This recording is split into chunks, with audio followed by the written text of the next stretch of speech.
শ্রী আচার্য, contact number 84 205 নিচে দেওয়া হচ্ছে। এমন যদি হয় ভিডিওটা প্রথম দেখছো, পুরনো ভিডিও দেখো, নতুন ভিডিও দেখো। আমাকে প্রফেশনালি অ্যাকসেপ্ট করার আগে মানে জ্যোতিষী তান্ত্রিক হিসেবে অবশ্যই 2-4টে ভিডিও দেখে তারপর প্রসিড করো, তাহলে তোমারও আমাকে বুঝতে সুবিধা হবে, আমারও তোমাকে বুঝতে সুবিধা হবে। চলে আসি আজকের কানেকশনটায়, সাবজেক্টটায়। যে যে নামটা দিয়েছি সেটা দেখে ভাবছো যে এরকম নাম কেন দিলাম। এখন পাবলিকলি এটা বলা উচিত কিনা জানি না, তবে শুয়োরকে তো শুয়োরই বলতে হবে। তো যাই হোক, আজকের কানেকশনটা সাবজেক্টটাও বোঝাবো। আর ব্যাপারটা হচ্ছে যে ধরো তুমি একটা শুয়োরের বাচ্চাকে তুলে আনলে, এবার তাকে ধুইয়ে মুছিয়ে কাঁটা চামচ দিয়ে খাইয়ে, হ্যাঁ, এখন যেমন দেখা যায় না কুকুরকে কাঁটা চামচ দিয়ে খাওয়াচ্ছে, চামচ দিয়ে খাওয়াচ্ছে। যে জন্তু জানোয়ার হাউ হাউ করে খেয়ে অভ্যস্ত, সে কাঁটা চামচ দিয়ে খেয়ে তার কতটা পেট ভরবে বা সে কতটা সভ্যভব্য হবে আমার জানা নেই। তো যাই হোক, শুয়োরের বাচ্চাটাকে নিয়ে আসলে, নিয়ে এসে খাইয়ে দাইয়ে পরিষ্কার পরিচ্ছন্ন করে আদর যত্ন করে সেই হেয়ার ড্রায়ার দিয়ে হেয়ারগুলো শুকিয়ে ধুইয়ে শুকিয়ে ফুরফুরে করে তুমি রাখছো। তো একটা সময় তুমি দেখবে, অ্যাকচুয়ালি এটা আমার শোনা ঘটনা, সেটাকেই তোমাদের সাথে বলছি। যে মহিলাটির কথা বলছি আর কি, সে একটা সময় দেখলো যে সেই শুয়োরের বাচ্চাটা খুব যেন তোমার মন মরা হয়ে থাকতে শুরু করলো, যেন তাকে ফ্রাস্ট্রেশনে ধরেছে। হ্যাঁ, তার তো চাকরি বাকরি পাওয়ার কোনো ব্যাপার নেই, তার তো কোনো কাজকর্মের ব্যাপার নেই, খালি খাবে আর ঘুমাবে আর ব্লা ব্লা ব্লা। তো সেখানে হঠাৎ করে শুয়োরের বাচ্চাটার এই মানসিক হতাশার কারণ কি? তো সেই মালকিন তো সেও চিন্তিত হয়ে পড়লো। একদিন কোনো একটা কারণে তার দরজাটা খুলে, বৃষ্টি ফিষ্টি হচ্ছে অল্প বিস্তর, সামনে কাদা ফাদা সব জমেছে, সে দরজাটা খুলে শুয়োরের বাচ্চাটাকে নিয়ে দাঁড়িয়ে রয়েছে। তো সামনে অন্যান্য শুয়োরগুলো এসে কাদা মাখামাখি করছে। হঠাৎ করে এই মালকিনের শুয়োরের বাচ্চাটি কি করলো, মানে মাঝামাঝি বড় হয়েছে, সে দৌড়ে গিয়ে ওই কাদার মধ্যে ঝাঁপিয়ে পড়ে মনে হলো সে জীবন ফিরে পেয়েছে। কাদা মাখামাখি করে উল্টে পাল্টে গড়িয়ে লাফালাফি করে নাচতে নাচতে ওই শুয়োরের যে ঝুন্ড, শুয়োরের দলটার সাথে সে ছিটকে পালিয়ে গেল। তা তাকে কি তুমি বেঈমান বলবে? না, ওটা তার লাইফস্টাইল। তুমি প্রত্যেকটা জন্তু জানোয়ার, আমরাও এক ধরনের ক্রিয়েচার বা অ্যানিমেল, তো প্রত্যেকের প্রকৃতিগত কিছু হ্যাবিট থাকে। আমি বা তুমি কেউই ফোর্স করতে পারি না তাকে তার প্রকৃতিগত নিয়ম থেকে বের করে এনে আমি আমার মতো করে তাকে বড় করব বা রাখব। এটা কিন্তু মানুষের ক্ষেত্রেও খাটে। একজন মানুষ সে যদি ফ্যামিলির হেডও হয়, তার কিন্তু এটা এক্সপেক্ট করা উচিত না বা ডিম্যান্ড করা উচিত না যে বাকি প্রত্যেকটি সদস্যকে আমার মতো করেই চলতে হবে। বা যদি মানে অনেকের সাথে ফ্ল্যাট বিল্ডিং এ বা একটা মহল্লায় থাকো, তুমি কখনোই আশা করতে পারো না যে তুমি হই হুল্লোড় করছো, অনেক গেট টুগেদার করছো, দোল খেলছো, এই করছো, তাই বলে প্রত্যেকটি ব্যক্তি তোমার মতোই হই হুল্লোড় করবে সেটা নাও হতে পারে। তুমি এটা ডিম্যান্ড করতে পারো না। তো প্রকৃতিগত নিয়ম যাই থাকুক না কেন, প্রত্যেকের নিজস্ব। তো এখানে জ্যোতিষের কানেকশনটা কি পাই, যখন এই যে date of birth, place of birth, time of birth জন্তু জানোয়ারেরও থাকে, তো ওদের তো ভাগ্য বিচার করে লাভ নেই। ওদের তো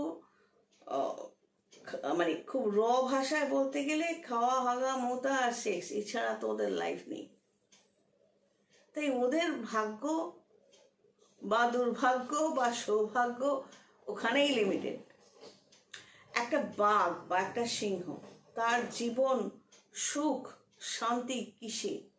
একটা সুন্দর হরিণ মারবে সকাল সকাল, সারাদিন ধরে খাবে, তার রানীদের খাওয়াবে, পরের দিন পারলে সেটা খাবে, ব্যাস খাবে আর ঘুমাবে আর ওই করবে। তো এটা একটা সিংহ বা একটা বাঘের শান্তির দিন হয়ে যাবে, সুখ আর শান্তির চরম মুহূর্ত এটা। তো সুখ আর শান্তি কে কিসে পায় ডিপেন্ড করে। তো এই শুয়োরের বাচ্চাটার সাথে রিলেশনে চলে আসি, তো ওটা তার ক্যারেক্টার। যখন যদি লগ্ন তোমার মেষ ধরি, মেষে যদি জন্মগতভাবে মেষ লগ্ন এবং সেখানে জন্মগতভাবে রাহু বা শনি থাকছে, বা যেখানেই চন্দ্র থাকুক, তোমার যে রাশি হোক, তার সাথে শনি বা রাহুর দৃষ্টি রয়েছে বা একসাথে থাকছে, সেক্ষেত্রে তোমার সবসময় একটা অনেক কিছু পাওয়ার চেষ্টা থাকবে। তুমি নিজের ক্ষমতাটাকে দেখছো না, নিজের কোয়ালিটি দেখছো না, যে তুমি কতটা কোয়ালিফাইড বা কতটা কোয়ালিটি তোমার মধ্যে আছে। তোমার চাহিদা প্রচুর, কারণ ওই যে রাহু এটা মনে করায় যে আমি অনেক কিছুর উপযুক্ত, মানে আমার এটাও পাওয়া উচিত, ওটাও পাওয়া উচিত, ওটাও পাওয়া উচিত, কেন না আমি চাইছি তাই। অকাত বোধটা রাহু কিন্তু বুঝতে দেয় না। আমি যদি এইটুকু কন্টেনার হই, মানে একটা বাটি হই, আমাকে এটা বুঝতে হবে যে বাটির মধ্যে যতটুকু জল ধরে ওটুকুই আমার প্রাপ্য। না, রাহু সেটা বোঝাবে না। রাহু বোঝাবে ওই কুয়োর জলটাও তোর প্রাপ্য। এবার তুমি ভাববে সেরকমই, কারণ রাহু ভাবাবে। চন্দ্রের সাথে কানেক্ট থাকলে তার কথাই নেই, তুমি এইরকমই ভাববে। তুমি যদি একটা ছেলে হও, তুমি ভাববে ওই মেয়েটাও আমার জন্য, ওই মেয়েটাও আমার জন্য, ওই মেয়েটাও আমার জন্য। 20-30 জায়গায় মুখ মেরে বসে থাকবে। তো একটা মান সম্মান একটা মেয়ের যেমন যায়, একটা মেয়ে যদি 10 জন 15 জন 20 জন ছেলের সাথে রিলেশন সারা জীবনে করে, তার মান সম্মান বা অস্তিত্বের যে হাল, একটা ছেলের ক্ষেত্রেও তাই। মেয়েটাও সেই ধরনের, ছেলেটাও সেই ধরনের, তাই না? এবং সেখান থেকে 10খানা রোগ রাগিও নিজের শরীরে চলে আসে। এবার কথা হচ্ছে যে এই রাহু বা শনি তো হতাশার মধ্যে ঠেলে দেবে, একাকিত্ব, মানে তুমি চাইছো না, তুমি চাইছো সবাইকে নিয়ে থাকতে, কিন্তু তুমি দেখবে যে সবাই তোমাকে ব্যবহার করে চলে যাচ্ছে। এবং শনি যদি পজিটিভ থাকে, তখন কিন্তু তোমার মনে হবে আমার কারোকে দরকার নেই, আমি ভালো আছি। কেউ প্রয়োজনে আসলেও তোমার এই প্রয়োজন, নাও এটা নাও, বিদেয়। শনি পজিটিভ থাকলে কিন্তু এইরকম মানসিকতা দেয় যে সে মনে করবে আমার দরকার নেই, ভার্মে যা, তোমার আমাকে দরকার, বলো কি দরকার, নাও বিদেহ, আমি তোমায় হেল্প করতেও পারি, নাও পারি। কিন্তু শনি নেগেটিভ হলে ওই হতাশাগুলো গ্রাস করতে থাকে। আর রাহু কি করে, রাহু ওই যে অওকাতের বাইরে গিয়ে তোমায় বোঝাবে তুমি এইটা এইটা এইটা এটা সবকিছুর উপযুক্ত তুমি, এবং সেটা করতে গিয়ে তোমায় খারাপ দিকে চালনা করবে। এইটা হলো ক্যারেক্টার। এই লগ্ন আর চন্দ্র এর উপর ডিপেন্ড করে ক্যারেক্টার। 5th হাউস, এই লগ্ন হলে এইটা হলো 5th হাউস। 5th হাউসের উপর ডিপেন্ড করে ইন্টেলিজেন্সি, বুদ্ধিমত্তা, ব্রেন। তো একটা শুয়োরের বাচ্চার ক্ষেত্রে ক্যারেক্টার বলতে ওই জন্ম নেবে, কাদামাটিতে লাট খাবে আর নাচতে নাচতে নেচে কুদে বেড়াবে, ওটা ওর ক্যারেক্টার। তাই লগ্ন রাশির স্পেশালিটি সেখানে নেই, ভালো মন্দের ব্যাপার নেই। কদিন বাদে দেখা যাবে কেউ তাকে কেটে কুটে হ্যাম বানিয়ে খেয়ে বসে আছে, তাই না? তো ইন্টেলিজেন্সির ম্যাটারটা কিন্তু জন্তু জানোয়ারের মধ্যে থাকে না। এই ইন্টেলিজেন্সি মানে কিন্তু সেইটার মধ্যে পড়ছে না। এই যে ধরো একটা কুকুর যখন ট্রেন্ড হয়, মালিক যা বলছে সে বুঝতে পারছে বা সেটা ফলো করছে, ওটা কিন্তু শিক্ষা নয়, লিটারেসি বা এডুকেশন নয়। ইন্টেলিজেন্সিটা থাকে, যে ইন্টেলিজেন্সির জোরে প্রত্যেকটা জানোয়ার নিজের খাবারটুকু সে জুটিয়ে নেয়, সেই ইন্টেলিজেন্সির পার্থক্য থাকে কম বেশি জন্তু জানোয়ারের মধ্যে। মানুষ কি করে, ওই ইন্টেলিজেন্সিটাকে বাড়ায়, ট্রেনিং দিয়ে দিয়ে বাড়ায়। সেটা হলো কুকুরের ইন্টেলিজেন্স। কিন্তু ইনফ্যাক্ট ফিফথ হাউস মানুষের ক্ষেত্রে যে ইন্টেলিজেন্সি সেটা ডিফারেন্ট। সেটা ওই ফিফথ হাউসের সাথে ইন্টেলিজেন্সির সাথে যদি তোমার বৃহস্পতি কানেকশন থাকে, বুধের কানেকশন থাকে, তখন সেটা সেই ইন্টেলিজেন্সি হয় মাজা ঘষা। তারা আবার বশ্যতা স্বীকার করবে না। কেউ কোনো সম্পর্কের খাতিরেই ওই মানুষরা বশ্যতা স্বীকার করে না, যে কেউ তাকে অপারেট করবে, এটা কর, ওটা কর, এটা করো, ওটা করো বলে সারা জীবন তাকে চালিয়ে যাবে। তখন তারা সেই ইন্টেলিজেন্সির স্ট্রেংথ যদি থাকে, অর্থাৎ এবং তার সাথে লগ্ন এবং চন্দ্রের স্ট্রেংথ থাকে, তারা বশ্যতা স্বীকার করে না, তারা নিজের মতো নিজে চলতে থাকে। তো রাহু সেক্ষেত্রে তাকে এইটা কিন্তু বোঝাতে পারবে না বা মিসগাইড করতে পারবে না যে তার অকাত কতটা এবং তার কিভাবে চলা উচিত, তার ক্যারেক্টার।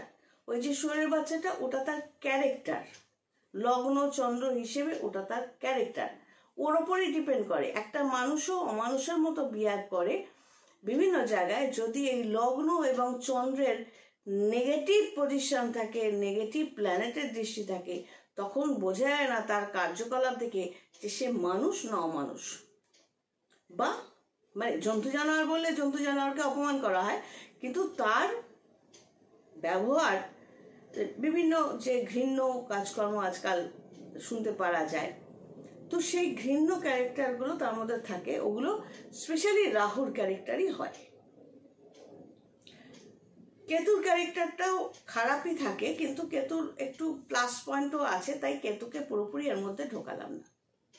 নর্মালি রাহুর প্রভাব যখন থাকে, নেগেটিভ প্রভাব একজন জাতক বা জাতিকার উপর থাকে, সে তখন বহুগামী হয়, অমানসিক আচরণ করে, অত্যধিক ননভেজ খাওয়ার প্রতি তাদের অ্যাট্রাকশন থাকে, লোভ থাকে, জুয়া, লটারি, চুরি, মানে যত নেগেটিভ ওয়েতে কিভাবে টাকা কামাবো সেই ম্যাটারগুলো ঘুরপাক খেতে থাকে।